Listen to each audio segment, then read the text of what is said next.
Hello, this is the news channel of New York City. And now here is health news. Coronavirus updates: 32 cases, 1 death linked to Maine wedding. The coronavirus death toll in the U.S. has surpassed 175,000. The global coronavirus pandemic has now killed more than 795,000 people worldwide, nearly a quarter of those in the U.S. Almost 23 million people worldwide have been diagnosed with COVID-19, the disease caused by the new respiratory virus, according to data compiled by the Center for Systems Science and Engineering at Johns Hopkins University. The actual numbers are believed to be much higher due to testing shortages, unreported cases and suspicions that some national governments are hiding or downplaying the scope of their outbreaks. The United States is the worst affected country, with more than 5.6 million diagnosed cases and at least 175,409 deaths. 12:11 p.m., University of Notre Dame sees more cases. Confirmed cases at Notre Dame increased once again, with the university now reporting 372. That is up from the 336 reported Friday since August 3, when testing began. There have been 2,235 tests conducted. University President Relevant John Jenkins has decided against sending students home and instead is advising off-campus students not to visit the campus, on-campus students not to venture off-campus and restricting gatherings to 10 people or fewer, according to the Associated Press. Since August 3, 780 tests have been conducted at the Indiana University. 10:51 a.m., new lows in NY.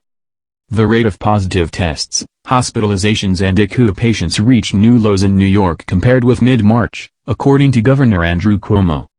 The rate of positive tests was 69%, while hospitalizations and ICU patients fell to 483 and 116, respectively, Cuomo said. This shows that protecting public health and reopening our economy aren't mutually exclusive if done the right way, and record-high testing doesn't equal more positive tests, he said in a statement.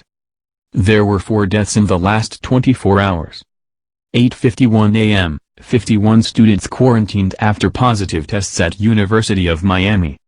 4 students have tested positive for COVID-19 at the University of Miami, the school said, prompting 51 students to be placed in quarantine. The students who tested positive live in Hecht Residential College, however they were immediately removed and placed in another location to isolate, the university said in a statement. Those quarantined lived on the 7th and 8th floors of the building.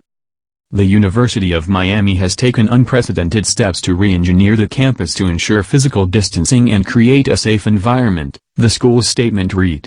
Facial coverings are required at all times, except when students are in their residence hall rooms. 8:22 a.m., 15 Minnesota infections linked to Sturgis. At least 15 cases in Minnesota have been linked to the massive annual Sturgis motorcycle rally in South Dakota, according to state health officials who expect those numbers to rise. I think that we're expecting to see many more cases associated with Sturgis. Thousands of people attend that event, Chris Resman, director of infection diseases for the Minnesota Department of Health, said at a press conference Friday. It's very likely that we will see more transmission. At least one of those 15 individuals has been hospitalized after a positive test. In all cases, officials said those 15 people were at multiple bars and campgrounds. All those who went to Sturgis were advised to self-isolate for 14 days upon returning home. The city of Sturgis began testing all city employees along with some first responders on Friday, according to ABC News affiliate COTA. 6:10 a.m., 32 cases, 1 death linked to Maine wedding. At least 32 positive coronavirus cases and now a woman's death have been linked to an August 7 wedding reception at the Big Moose Inn in Millinocket, Maine, according to local health officials. The woman died Friday, 14 days since the outbreak event. Millinocket Regional Hospital reported that it has tested 366 people linked to the wedding reception. The hospital is still waiting on 103 of those tests, it said in a statement Friday. All positive patients have been contacted directly, given care instructions, and further instructed to quarantine, Robert Peterson, Millinocket Regional Hospital CEO, said in a statement. The CDC has initiated contact tracing on all positive patients to ascertain the full extent of the outbreak. Due to the outbreak, the healthcare facility said it has a no-visitation policy and is limiting its services to essential medical care only through August 30th. The Maine Center for Disease Control and Prevention said 65 people attended the reception and that all confirmed cases, as of August 17, are tied to Maine residents. Maine Governor Janet Mills issued an executive order limiting indoor capacity to 50 and outdoor to 100. The state said it's been in contact with the event space about adhering to those requirements in relation to the outbreak. Maine is one of the least affected states in the U.S., with only 4,286 cases and 129 confirmed deaths. Thank you for watching. Please subscribe and share video. See you the next videos.